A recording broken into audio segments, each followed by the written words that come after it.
Lá Notícias está de volta com o escritor e jornalista Zuenir Ventura. Zuenir, eu queria falar de um outro trabalho importante que você fez sobre o assassinato do Chico Mendes, né? Que tem uma luta muito importante na Amazônia pela preservação da Amazônia.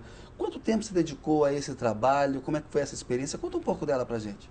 Você conhecia o Chico antes dele morrer? Não cheguei a conhecer. Não chegou. Conheci um mês depois da morte dele, quando eu fui para lá. Fui mandado pelo Marcos Sacorria, querido colega, na época ele era meu chefe, no Jornal do Brasil, no JB. E eu tinha acabado de fazer meu primeiro livro, em 1968, tinha tido uma licença de 10 meses, enfim. Ele me chama um dia no gabinete dele e disse, você vai para a Amazônia. Aí eu falei assim, Marcos, se você quiser me demitir, você me demite de outra maneira. Porque, o seguinte, eu morro de medo de cobra, quer dizer, eu não gosto de floresta.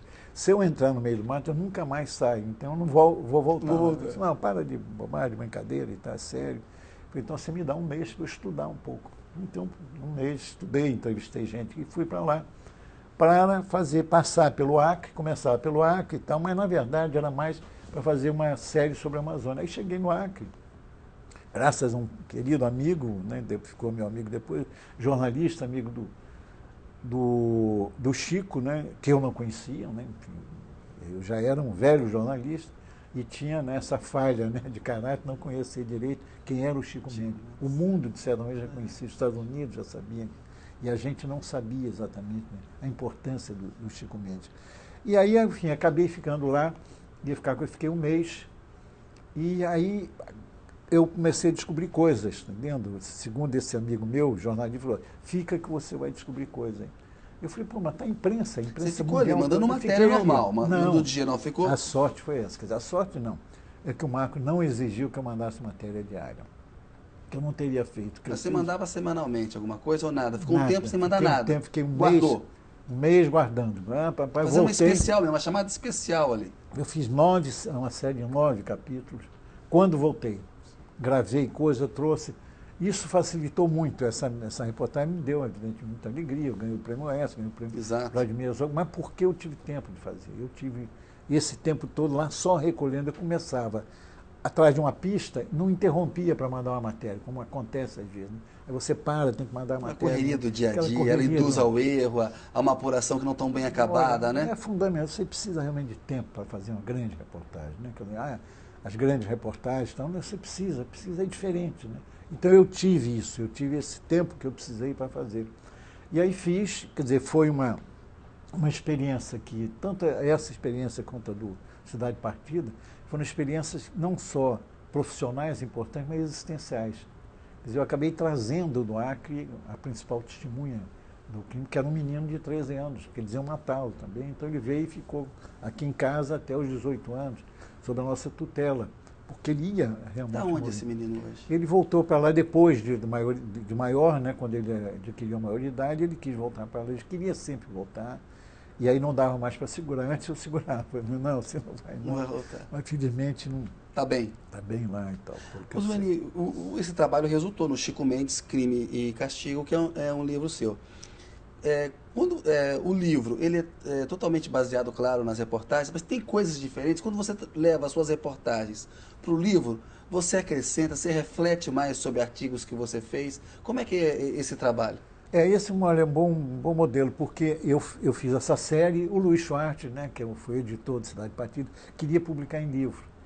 Aí eu cheguei a assinar contrato com ele. Depois eu falei, Luiz, não, enfim, já está tudo ali. Publiquei no jornal. Publiquei no jornal. E aí, 15 anos depois, eu encontro com o Luiz Schwartz e disse, olha, agora não tem desculpa mais. Eu tenho uma coleção chamada Jornalismo Literário. O Turma Capote tinha sido o primeiro livro até dessa série. Eu quero agora um livro lá sobre o Acre. Eu falei, bom, mas aí é o seguinte, eu tenho que voltar lá. Com 15 anos. Então volta depressa. Volta logo. Você tem prazo, porque ele queria lançar. O Chico morreu em 22 de dezembro, né? Então isso é em 88. E aí fazia 20 anos da morte dele e tal. Aí eu enfim, fui para lá, 15 anos depois, revisitar personagens em lugares e episódios, né? Então foi um negócio muito legal, encontrar aqueles meninos, né, que eu vi. Foi quando eu conheci a Marina Silva, essa figura admirável, né? Uma das minhas admirações, né? No meu altar de admirações, a Marina está lá, né, e tal, porque é uma figura realmente incrível. E era uma das principais discípulas, né, do Jorge Viana, que depois virou governador, todos meninos, né? E aí eu incorporei o livro, duas coisas que não tinha na série. O julgamento, que eu voltei com o Genésio, né, que era o testemunha, para o julgamento, e depois esses 15 anos, né, incorporados. Então o livro tem uma primeira parte, que é a reprodução da série, e a outra que é completamente... Esse complemento aí. Esse complemento. Você falou uma coisa muito interessante. Eu fiz 2 coberturas de guerra. Quando eu voltei, tive a sensação de que aquela experiência pessoal tinha me transformado muito. Você falou, fui para a Amazônia, o Cidade Partida me transformou.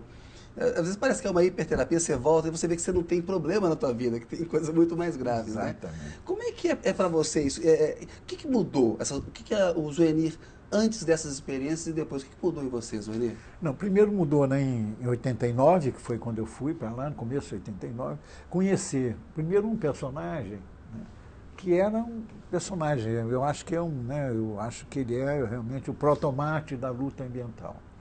Eu não sabia quem, como disse o velho, eu não sabia quem era o Chico Mendes. E um estado com um caráter como o Acre, que eu também não conhecia. Conhecia Paris, conhecia Nova York, não conhecia o Acre. Aqui, o Brasil, Brasil. Então, esse mergulho nesse Brasil profundo, né, nessa realidade, nessa cultura, né, é um estado com uma cultura muito forte, com uma identidade muito forte. Ele lutou pela sua independência, né? Então, essa descoberta, né, a gente fica aqui no Rio de Janeiro, pelo menos, e você provavelmente em São Paulo, a gente acha que tudo passa, né, pelo eixo, né, Rio-São Paulo. Na Avenida Paulista e na Atlântica. E, né, o que não acontece aqui não existe. Tal. E a gente vê que é uma vida muito mais rica, às vezes, fora daqui, desse eixo, né, essa coisa etnocêntrica, ficar olhando para o nosso umbigo e tal.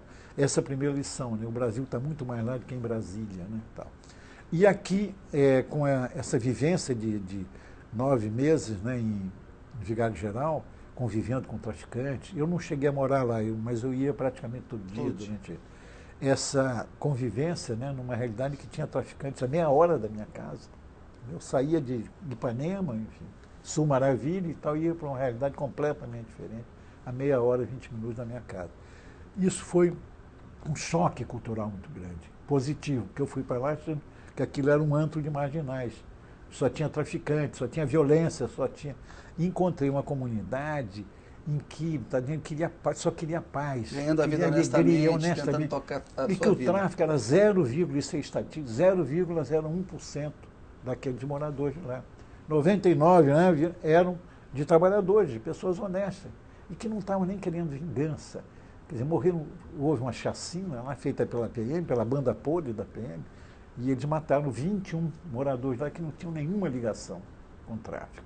Então, cada morador daquele que eu encontrei, você tinha um parente, um conhecido, um amigo, um vizinho, né, daquelas vítimas. Então, mesmo assim, não queriam vingança, eles queriam justiça. Janine, tem uma certa covardia do Estado brasileiro de não ter tomado conta antes desses lugares. Como é possível? Eram tão poucas pessoas, a gente viu quando essas UPPs começaram, que elas foram avançando. Por que isso não foi feito antes no Rio de Janeiro? E o que aconteceu? O tráfico fez. Por que existe essa situação no Rio, quer dizer, que está, né, enfim, desaparecendo, sendo combatida, mas antes era o quê? Porque esse espaço que devia ter sido ocupado pelo poder público, né? Público era ocupado no Estado pela aquela farsa que os traficantes faziam de assistência social. Mas eu vi uma cena, por exemplo, de uma criança que estava com desidratação e não tinha como ir para o hospital. Um traficante pegou e levou. Agora, você vai dizer para essa mãe que ele é um malfeitor? O único amparo que ela conseguiu foi aquilo. Eles fizeram pegar espaço nesse vazio, né, e ocupar esse vazio. Né? Então, o Estado, quer dizer, entrava em momentos de crise, né, como entrou, né, nesse episódio, que aliás deu margem à chacina, entrava para matar traficante. Só que aqueles traficantes era quem decretavam que era traficante. Matava ele, não era um traficante, voltava para cá, nesse episódio... Muita injustiça no meio disso, né? Já não matava... Muita execução, inocente, né? Muita execução. Esse episódio lá do Morro do Alemão, quer dizer, aqui a população apoiou. Teve, acho que 80% de apoio. Não é isso mesmo, o traficante tem que matar. Só que eram 19 pessoas que não tinham nada a ver com o tráfico. Eram 21 pessoas lá que não tinham nada a ver com o tráfico. E mesmo o Estado não tem o direito de executar o traficante, não tem o direito de executar, né? É evidente, isso eu estou pensando a pior. Enfim, então, é uma lição, né, que eu tive, que daí, né, essa coisa do apartheid social, que as pessoas confundem com o apartheid cultural. Ah, mas não tem a cultura, o samba. Não, isso é diferente. A cultura no Rio de Janeiro, ela tentou sempre soldar, fundir a cidade partida. Porque sempre, né, a música, né, o samba vem de lá, as escolas de samba. Que é a história de que no carnaval havia uma trégua e uma certa união, né? Isso sempre tentou fazer essa união da cidade partida. Agora, socialmente, do ponto de vista social, realmente é uma segregação, e é um apartheid social, né? E a questão das milícias, que muitos políticos dizem que tem substituído o tráfico, que é um fenômeno do Rio de Janeiro. Você tem investigado isso?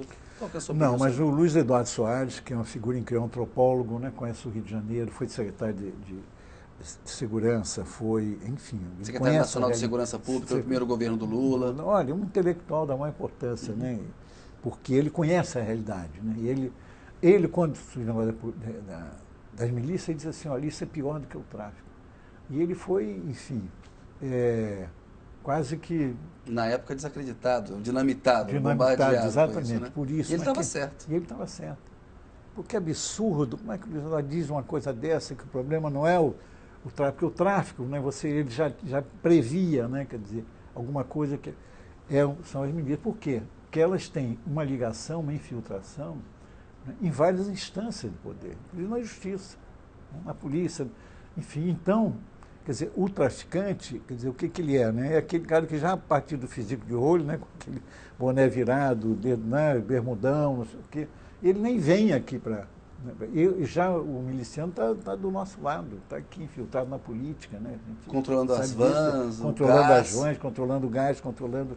Quer dizer, né, tem uma coisa, uma dimensão econômica, né? Quer dizer, um poder econômico que o tráfico não tinha. Quer dizer, o tráfico aqui era realmente os pés de chinelo. Te interessa como tema para escrever isso? Ou você está mais voltado agora para a ficção? Que não, abriu com Sagrada Família essa picada aí? Não, porque eu não programo muito, né? Tudo que eu fiz foi meio por acaso ou por encomenda. Né? Te contei a história desses dois livros, né? Do mesmo... Cidade Partida eu estava fazendo um livro sobre violência e tal, e aí virei, né? Mas enfim, mas é um tema, mas é mais difícil, viu? Porque você viu assim, mas você, que risco você correu, que coisa e tal, não foi... Eu falei, não, o risco é quando a polícia chegava, entendeu? Porque eu fui com 2 rapazes moradores de lá e tal, cheguei e abri o jogo, eu estou aqui para fazer, não sou juiz, não sou X9, não vim para fazer nenhuma... X9 é o quê? X9 é coisa terrível, que é o infiltrado, quer dizer, o traidor, né? Traidor. É o cara que é o policial, enfim, ou né, ajuda a polícia. Falei, não vim, eu sou jornalista, escritor, nem disse que era jornalista. Porque eu me lembrei quando me apresentaram lá, os 2 amigos, não falaram que era jornalista, que pegava mal, porque o jornalista só ia lá para ver o mal, como eles dizem. Só quando a polícia entrava e... Não é que era... E eu falei, olha, eu sou escritor, estou escrevendo sobre o Rio de Janeiro, e acabei, eles disseram que eu era sangue bom, né? Coroa responsa, sangue bom, porque e aí não tinha problema. Tinha na hora, algumas vezes, quando a polícia entrou... Correu risco algum momento, assim? Não. Você ficou com medo alguma hora? Falei, que vai dar um problema. Sim. Medo sim, mas acho que risco não, porque não chegou a vir assim. Mas teve, enfim, troca de tiro enquanto eu estava lá. Mas então, são realidades, né, que só quando você vai lá fazer trabalho de campo, né, por isso é que eu digo para o jornalista, olha, a reportagem é melhor. Né, e não pode ser pelo telefone, não pode ser da redação, tem que ter campo. Pode ser, tem que ter campo. Não adianta, você tem que olhar no olho, né, você tem que viver, sentir na pele, ter... Então foram 2 experiências já depois de velho, porque eu comecei, na verdade, como tu disse, no arquivo, depois reescrevendo, fui fazer reportagem já depois de velho, né? Eu sou repórter a partir de 50 anos de idade, né? Ou mais até, quase 60, foi quando eu fiz o 68, né? O ano que não terminou e tal. Mas enfim, é o trabalho de campo, né? O corpo, você realmente sujar o corpo, as mãos na realidade. Ô Zueni, voltando um pouquinho a essa coisa do jornalismo como uma forma de literatura, nos Estados Unidos a gente tem lá o New Journalism, né? Em nomes expoentes como Truman Capote, o Gay Talese. Aqui no Brasil, você é um nome dessa corrente, né? Agora, são casos raros no Brasil, né? Porque a gente vê muito na redação, às vezes, o cara meio metido a besta, acha que vai fazer um texto, quer ser literato, e você vê aquele texto, é um desastre. É um desastre, é pior ainda. É um horror. Por que isso acontece? Os jornalistas são mal formados, a gente não tem uma escola de jornalismo literário, dá para falar em jornalismo literário? É uma classificação adequada? Como é que você vê essa questão toda, Zueni? Isso veio aquela coisa nossa de importar, né? Quer dizer, meio colonizada, né? Então, jornalismo literário, toma capote, enfim, tal. New Journalism, o novo jornalismo, né? Então, realmente isso que você disse é verdade, a caricatura e tudo isso. O que é o New Journalism? O jornalismo, quer dizer, literário no sentido em que tem uma técnica e um estilo, não é que copiem da literatura, o problema não é esse. Claro que você, no jornalismo, você pode fazer empréstimo na literatura, pegar recursos, né? Agora, em geral, se faz o pastiche da literatura, todo mundo quer ser Machado de Assis, tá entendendo? E o Machado de Assis, quando fazia a crônica, era diferente do Machado de Assis do Dom Casmurro. Então tem isso que fez muito mal, João. Hoje o repórter chega, ele quer fazer logo primeiro uma grande reportagem, achando que reportagem grande é sempre uma grande reportagem. Isso fez realmente um pouco mal, porque todo mundo queria fazer literatura no jornalismo, e não é dessa maneira. Eu acho que o jornalismo tem uma autonomia estética, uma excelência estética própria dele. E é um pouco isso, é você trabalhar com categorias que, como está dizendo, né, como o Carlos Lacerda ensinava, o substantivo e o verbo são as categorias, né, gramaticais fundamentais da reportagem. Um texto mais limpo, sem adjetivo. Não é com adjetivo, não é com o advérbio que você faz isso. Agora, eu digo o seguinte, olha, mas isso, jornalismo literário, sabe o que é? Os Sertões, por exemplo. Esse é um grande jornalismo, um belo exemplo, que a gente usa muito pouco, né? Faz muito, Tom Wolfe cita muito, mas esquece que o velho Euclides da Cunha fez realmente um exemplo, uma experiência, né, que é exemplar de jornalismo literário. Né? Zueni, vou pedir licença mais um pouquinho, a notícia volta daqui a pouco com o Zueni Ventura.